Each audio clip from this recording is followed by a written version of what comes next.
एक दिन न्याय और इंसाफ के प्रतीक मुसलमानों के दूसरे खलीफा अमीरुल मोमिनीन हजरत उमर फारूक रजी अल्लाह ताला अन्हो, जो व्यक्तिगत रूप से जनता की स्थिति का निरीक्षण करने के लिए रात के अंधेरे या दिन की रोशनी में भेस बदलकर घूमते थे, ऐसे ही एक काम के लिए निकले थे।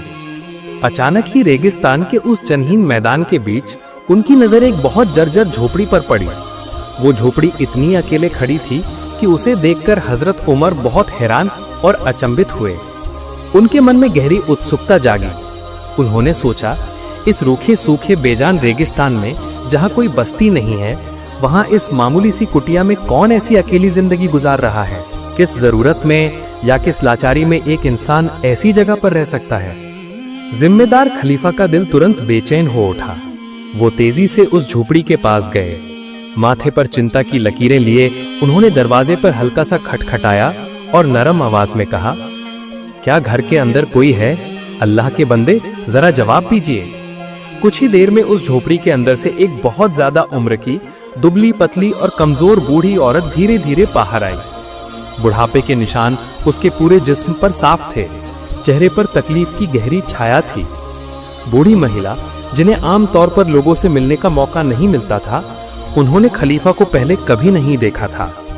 बूढ़ी औरत ने आगंतुकों को पहचाने बिना शक की नजर से उन्हें देखा और कुछ झिझक के साथ पूछा, कौन हैं आप? इस वीरान मैदान में क्यों आए हैं? हजरत उमर रजी अल्लाह ताला अन्हु ने खुद को आम राहगीर बताकर ईमानदारी से बूढ़ी औरत की तरफ अपना सवाल फेंका। हे बूढ़ी माँ, इस सूखे रेगिस्तान के बीच इस अकेली झोपड़ी में आप अकेली रहती हैं? क्या आपका कोई रिश्तेदार नहीं है? क्या आपके कोई ऐसे बच्चे नहीं हैं जो इस आखिरी उम्र में आपकी सेवा करें और देखभाल करें? बूढ़ी औरत की आवाज लंबी आह में मिली हुई थी। उन्होंने सिर नीचे करके कहा, मेरे नसीब में वो सुख नहीं लिखा बेटा। मेरे कोई रिश्तेदार नहीं है, मेरे कोई बच्चे भी नहीं हैं।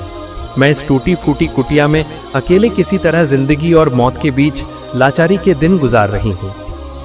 बूढ़ी औरत की ये करुण स्वीकारोक्ति सुनकर खलीफा का दिल कांप उठा। ये तो उन्हीं के राज में एक लाचार प्रजा की हालत थी। खुद को संभाल कर उन्होंने असली सवाल पूछा, ताकि वो उस बूढ़ी औरत के मुंह से ही प्रशासन की विफलता सुन सकें। हजरत उमर रजी अल्लाह ताला अन्हु ने बूढ़ी औरत से सीधे पूछा, हे बूढ़ी माँ, क्या मदीना के खलीफा हजरत उमर ने तुम्हारी कोई खबर नहीं ली? वो तो मुसलमानों के जिम्मेदार हैं। क्या उन्होंने तुम्हें कोई मदद करने की जरूरत नहीं समझी? बूढ़ी महिला ने तो उस आगंतुकों को पहचाना नहीं था। उन्होंने सीधे साधे मन से अपनी लंबे समय से जमा शिकायतें और गुस्सा उड़ेल दिया। बूढ़ी औरत ने निराश अंदाज में कहा, किस उम्र की बात कर रहे हो तुम? वो तो बस मसंद मतलब सत्ता का खलीफा बन गया है। अल्लाह ने उसे ताकत दी है, लेकिन वो जिम्मेदारी का महत्व नहीं समझा। आज तक एक बार भी वो मेरे जैसे एक लाचार इंसान की खबर लेने नहीं आया। मैं क्या खाकर जिंदा हूँ, मैंने क्या पहना है, मेरा कोई दिन उमर ने जानना नहीं चाहा। वो अपनी जिम्मेदारी निभाने में पूरी तरह नाकाम रहा है। बूढ़ी औरत ने जब अपने खलीफा के खिलाफ ऐसी तेज शिकायत और नाराजगी जाहिर की, तो हजरत उमर रजी अल्लाह ताला अन्हो को लगा कि जैसे उनके पैरों के नीचे से रेगिस्तान की सारी मिट्टी हट रही है। आसमान जैसे उनके सिर पर टूट पड़ेगा। दुनिया का सारा बोझ जैसे उसी पल उनके कंधों पर आ गया है। उन्हें लगा, इस बूढ़ी औरत की शिकायत मामूली नहीं है। उन्होंने सोचा, इस बुढ़िया ने आज मेरे सामने शिकायत की है, लेकिन इससे भी ज्यादा भयानक होगा अगर कयामत के दिन हश्र के मैदान में खड़े होकर न्यायाधीश अल्लाह रब्बुल आलमीन के सामने ये लाचार बूढ़ी औरत मेरे खिलाफ यही शिकायत करे। उस दिन तो कोई बहाना नहीं चलेगा। उस दिन अल्लाह पाक के सामने उन्हें इस लापरवाही के लिए जवाब देना ही पड़ेगा। उनकी आंखें भर आईं। हजरत उमर रजी अल्लाह ताला अन्हु तब भी अत्यंत विनम्रता के साथ बूढ़ी औरत से बात कर रहे थे। ठीक उसी वक्त उसी रास्ते से हजरत उमर के अत्यंत विश्वस्त और प्रिय साथी, इस्लाम के चौथे खलीफा हजरत अली रजी अल्लाह ताला अन्हु गुजर रहे थे। दूर से खलीफा हजरत उमर रजी अल्लाह ताला अन्हु को ऐसी सुनसान जगह पर एक बूढ़ी औरत के साथ गहरी एकाग्रता से बात करते देखकर हजरत अली रजी अल्लाह ताला अन्हु थोड़े हैरान हुए। वो उत्सुक होकर उस तरफ गए और वहां पहुंचकर तुरंत खलीफा को सम्मान पूर्वक सलाम किया। अस्सलामु अलैकुम या अमीरुल मोमिनीन। हजरत अली रजी अल्लाह ताला अन्हु ने जैसे ही वो सम्मान की उपाधि अमीरुल मोमिनीन का उच्चारण किया, तभी वो बूढ़ी महिला अत्यंत चौंक गईं। उनकी आंखें फैल गईं, क्योंकि उसी पल उन्हें साफ समझ आ गया, जिस इंसान के खिलाफ वो इतनी देर से लापरवाही की शिकायत कर रही थीं, वही वास्तव में मुसलमानों के शासक हैं। वो और कोई नहीं, स्वयं अमीरुल मोमिनीन हजरत उमर रजी अल्लाह ताला अन्हु हैं। बुढ़िया सोचने लगी, हाय हाय, मैंने ये क्या कर दिया। मैंने उमर के ही सामने खड़े होकर उमर की ही बदनामी की है। जिस उमर का नाम सुनकर शेर और बकरी एक घाट पर पानी पीते हैं, हजरत उमर जिस रास्ते से गुजरते हैं उस रास्ते से शैतान 40 दिन तक नहीं जा पाता, और मैंने उसी उमर के सामने खड़े होकर उमर की ही बदनामी की है। बुढ़िया अत्यंत डर गई और बुढ़िया डर से कांपने लगी। बुढ़िया का चेहरा सूख गया। बुढ़िया ने कांपते हुए आवाज में कहा, या अमीरुल मोमिनीन खलीफातुल मुस्लिमीन, मैंने आपको पहचाना नहीं था, इसलिए आपके सामने ही आपकी बुराई की। हजरत उमर रजी अल्लाह ताला अन्हो बोले, हे बूढ़ी माँ, तुमने आज मेरे खिलाफ जो शिकायत की है, अगर यही शिकायत तुम हश्र के मैदान में खड़े होकर अल्लाह के सामने करती तो मैं उमर अल्लाह के सामने क्या जवाब देता। ये कहकर हजरत उमर रजी अल्लाह ताला अन्हो ने 40 सोने के सिक्के जेब से निकाले और बुढ़िया के हाथ में दिए और बोले, हे बूढ़ी माँ, मैं उमर तुम्हारी खबर नहीं ले पाया। खलीफा होने के नाते मेरा फर्ज था तुम्हारी खबर लेना, लेकिन मैं उमर इतने दिन तुम्हारी कोई खबर नहीं ले पाया। हे बूढ़ी माँ, तुम इन 40 सोने के सिक्कों के बदले अपने अतीत के सारे दुख भूल जाओ। एक दिन विश्व नबी सल्लल्लाहु अलैहि वसल्लम के पास एक मुस्लिम और एक यहूदी जमीन से संबंधित एक मसले पर फैसला कराने आए। नबी जी सल्लल्लाहु अलैहि वसल्लम ने सारी घटना सुनकर फैसला यहूदी के पक्ष में सुना दिया, लेकिन मुस्लिम व्यक्ति इस फैसले से संतुष्ट नहीं हो पाया। वो नबी जी के दरबार से निकलकर हजरत अबू बकर सिद्दीक रजी अल्लाह ताला अन्हु के पास गया। अबू बकर सिद्दीक रजी अल्लाह ताला अन्हु के पास जाकर बोला, मेरे और एक यहूदी के बीच जमीन से संबंधित मसला हुआ था, लेकिन मैं एक मुस्लिम हूँ ये जानते हुए भी नबी जी सल्लल्लाहु अलैहि वसल्लम ने फैसला यहूदी के पक्ष में दे दिया है, मेरे पक्ष में कोई फैसला नहीं सुनाया। अबू बकर, मैं अब तुम्हारे पास आया हूँ, क्या तुम इस मामले में मेरे पक्ष में कुछ कर सकते हो? तब अबू बकर सिद्दीक रजी अल्लाह ताला अन्हु ने उस मुस्लिम व्यक्ति से कहा, जहां विश्व नबी ने फैसला कर दिया है उसके ऊपर और कोई फैसला नहीं हो सकता। भाई, आप अब अपने घर जा सकते हैं। तब वो मुस्लिम व्यक्ति ये बात सुनकर अबू बकर के घर से बाहर आ गया, लेकिन वो मन ही मन संतुष्ट नहीं हो सका, इसलिए उसने सोचा कि वो हजरत उमर के पास शिकायत लेकर जाएगा। इसके बाद वो मुस्लिम व्यक्ति हजरत उमर रजी अल्लाह ताला अन्हु के पास शिकायत लेकर आया। उमर रजी अल्लाह ताला अन्हु को घर पर देखकर मुस्लिम व्यक्ति उनसे बोला, उमर, मेरे और एक यहूदी व्यक्ति के बीच जमीन से संबंधित मसला चल रहा था। हम विश्व नबी के पास एक निष्पक्ष फैसले के लिए गए थे, लेकिन नबी जी ने फैसला ठीक ही किया है, लेकिन राय यहूदी के पक्ष में दी है। मैं जो एक मुस्लिम हूँ, मेरे पक्ष में कोई फैसला नहीं दिया। उमर, मैं अब तुम्हारे पास आया हूँ, क्या तुम मेरे पक्ष में कुछ कर सकते हो? तब हजरत उमर रज़ियल्लाहु ताला अन्हु ने और कुछ न कहा और मुस्लिम व्यक्ति से बोले, ठीक है भाई, तुम थोड़ा रुको, मैं घर से एक फैसला लेकर आता हूँ। ये कहकर हजरत उमर रज़ियल्लाहु ताला अन्हु घर के अंदर चले गए। थोड़ी देर बाद उमर रज़ियल्लाहु ताला अन्हु एक बड़ी तलवार लेकर घर से बाहर आए और एक ही वार में उसके शरीर से सिर अलग कर दिया और बोले, तुम्हारी इतनी बड़ी हिम्मत, जो फैसला विश्व नबी ने कर दिया है उसके खिलाफ तुम मेरे पास शिकायत लेकर आए हो, तुम्हें जिंदा रहने का कोई हक नहीं है। उमर रज़ियल्लाहु ताला अन्हु नबी जी के लिए इतने पागल थे, इतना नबी जी से प्यार करते थे और नबी जी के सभी फैसलों को आंख मूंद कर मान लेते थे।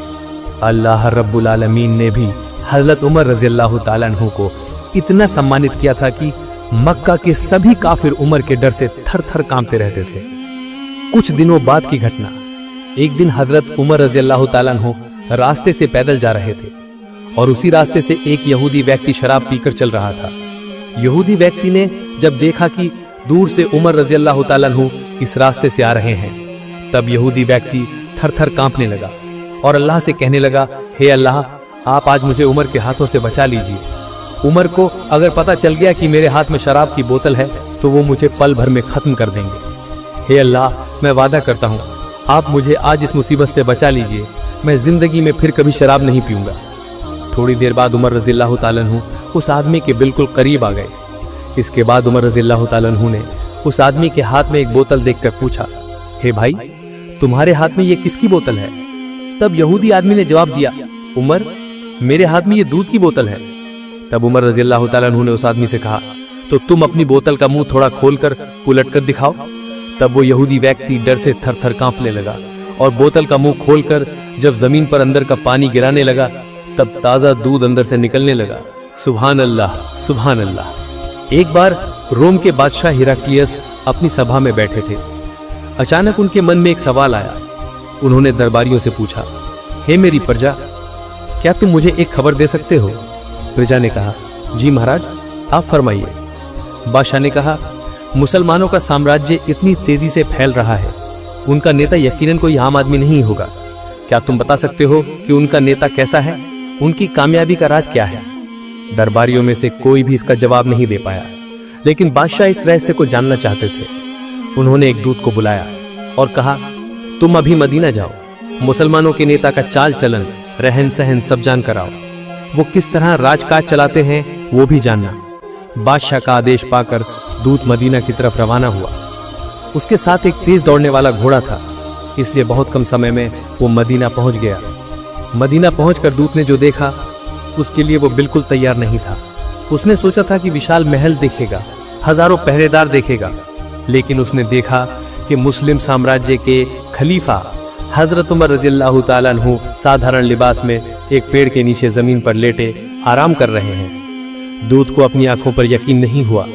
उसने आसपास के लोगों से पूछा, क्या ये आपके खलीफा हैं?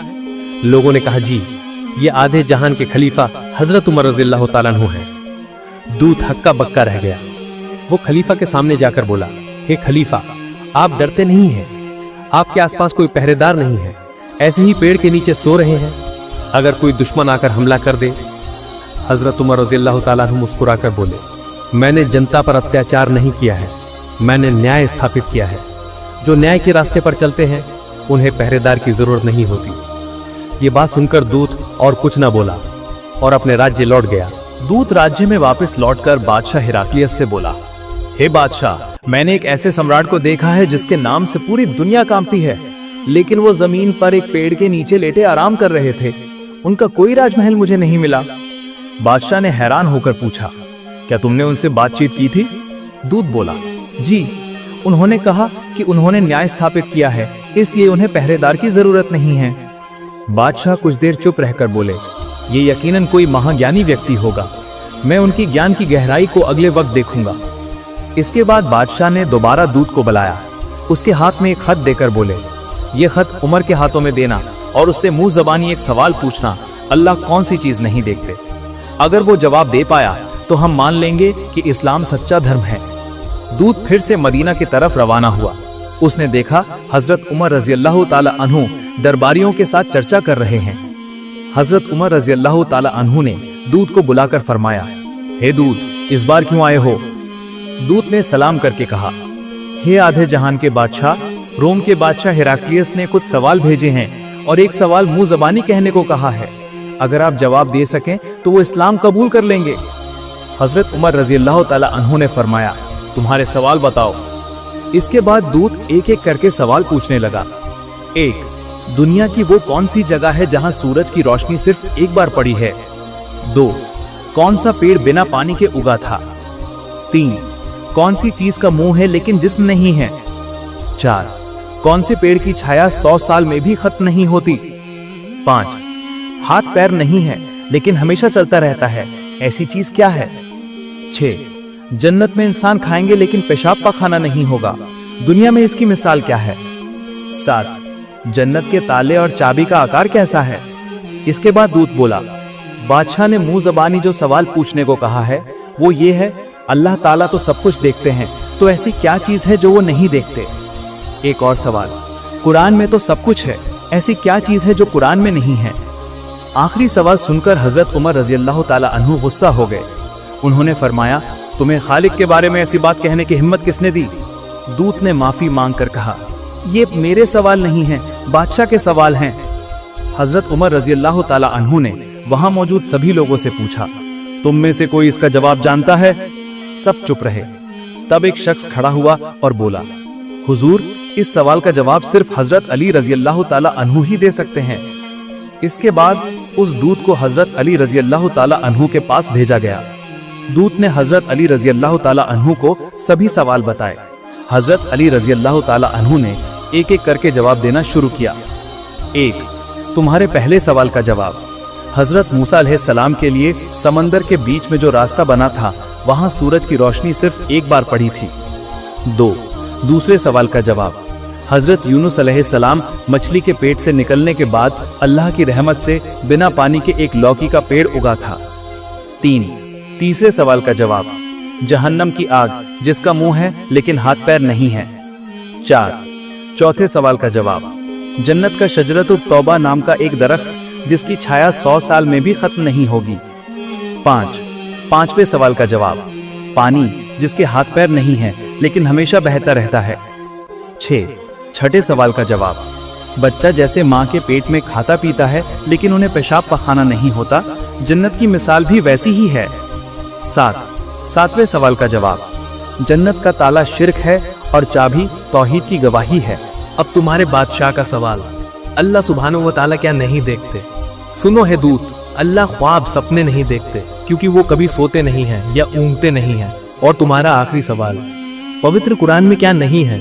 पवित्र कुरान में झूठ नहीं है। इसके बाद वो दूत सभी जवाब सुनकर हैरान रह गया। उसने अली रदियल्लाहु ताला अन्हा को सलाम किया और राज्य लौट गया और बादशाह हिराक्लियस को सब कुछ खोल कर बताया। बादशाह हक्का बक्का होकर बोला, मुस्लिम शासक मेरी सोच से भी ज्यादा ज्ञानी है। जिसने मोहम्मद सल्लल्लाहु अलैहि वसल्लम को शिक्षा दी है उसका धर्म झूठा नहीं हो सकता। मैंने लोगों से ठीक ही सुना था, मोहम्मद इल्म यानी ज्ञान का शहर है और अली उसका दरवाजा है। हे लोगों, तुम सुन लो, मोहम्मद का धर्म ही एकमात्र सच्चा धर्म है और मैं गवाही देता हूँ कि मोहम्मद सल्लल्लाहु अलैहि वसल्लम अल्लाह के रसूल हैं। हजरत उमर रदियल्लाहु ताला अन्हा की एक और घटना। हजरत उमर रदियल्लाहु ताला अन्हा हजरत मोहम्मद सल्लल्लाहु अलैहि वसल्लम का अनुसरण करते हुए पैबंद लगे हुए कपड़े पहना करते थे।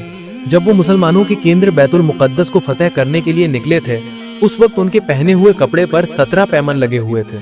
जब वो पैबंद वाले कपड़े पहने हुए यरूशलेम के लिए रवाना हुए, तब सहाबा में से किसी ने हजरत अली रदियल्लाहु ताला अन्हा से कहा, या अली, हजरत उमर रदियल्लाहु ताला अन्हा से कहिए कम से कम आज के दिन वो पैबंद वाले कपड़े उतार कर थोड़े अच्छे कपड़े पहन लें, क्योंकि वो यहूदी ईसाइयों के देश जा रहे हैं।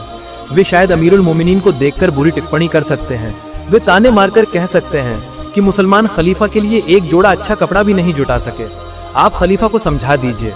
सहाबा के जोर देने पर हजरत अली रदियल्लाहु ताला अन्हा ये बात कहने के लिए हजरत उमर के पास गए, लेकिन उन्हें ऐसी बात कहने की हिम्मत नहीं हुई, क्योंकि हजरत उमर वैसे ही गर्म मिजाज के थे। ऊपर से ऐसे संवेदनशील विषय पर मुंह कैसे खोलते? उन्होंने बहुत कोशिश की लेकिन किसी भी तरह कह नहीं पाए। वो सहाबा के पास लौट आए और अपनी लाचारी जाहिर की। हजरत अली रदियल्लाहु ताला अन्हा ने कहा, मैं जब कहने के लिए उनके पास गया हूँ तो मेरी बात करने की ताकत खत्म हो गई। इस बार सहाबा ने परामर्श किया, तो फिर ये बात खलीफा से कौन कह सकता है? सभी ने अपनी राय दी। हजरत आयशा रदियल्लाहु ताला अन्हा और हजरत हफ्सा रदियल्लाहु ताला अन्हा कह सकती हैं। वे सब मिलकर हजरत हफ्सा रदियल्लाहु ताला अन्हा के पास गए।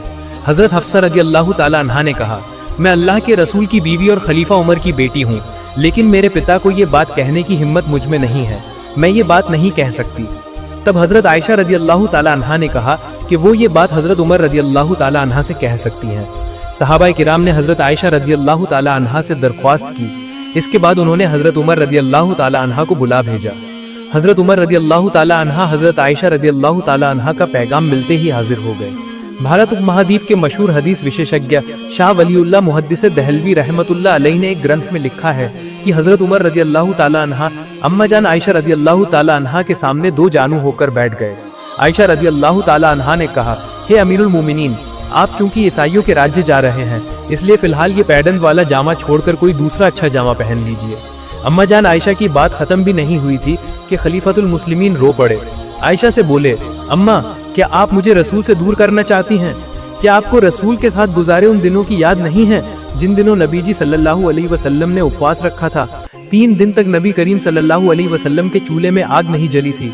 हे आयशा, क्या आपको उन दिनों की याद नहीं है जब नबी करीम सल्लल्लाहु अलैहि वसल्लम पैबंद वाले कपड़े पहना करते थे?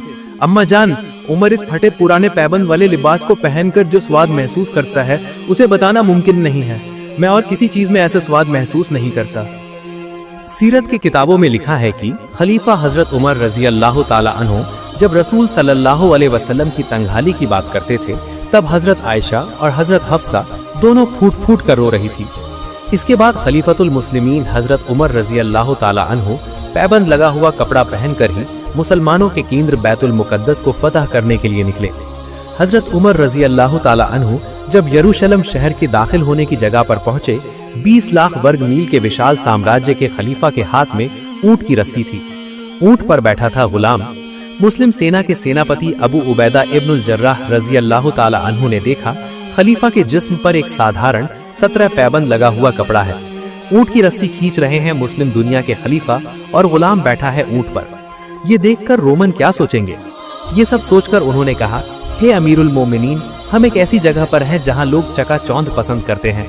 लोग बाहरी खूबसूरती देखकर इंसान के रुतबे का फैसला करते हैं, इसलिए अगर आप थोड़ा अच्छा लिबास पहनते तो वो कितना बेहतर होता। हजरत उमर रजी अल्लाह ताला अन्हु तब अबू उबैदा इब्नुल जर्राह रजी अल्लाह ताला अन्हु की बात सुनकर गुस्सा हो गए। उन्होंने उनके सीने पर वार किया और कहा, मैंने तुम्हारी तरफ से ये बातें उम्मीद नहीं की थी। इसके बाद हजरत उमर रजी अल्लाह ताला अन्हु फरमाते हैं, हम वो कौम हैं जिसे महान अल्लाह सुब्हानो व ताला ने इस्लाम के जरिए इज्जत दी है। हम अगर इस्लाम के अलावा किसी और तरीके से इज्जत ढूंढेंगे तो महान अल्लाह ताला हमें जलील कर देंगे। प्रिय दर्शक, ये था हमारा आज का वीडियो। हमारा वीडियो कैसा लगा एक लाइक देकर कमेंट करके बताइएगा और अगले वीडियो के लिए हमारे चैनल को जरूर सब्सक्राइब करें।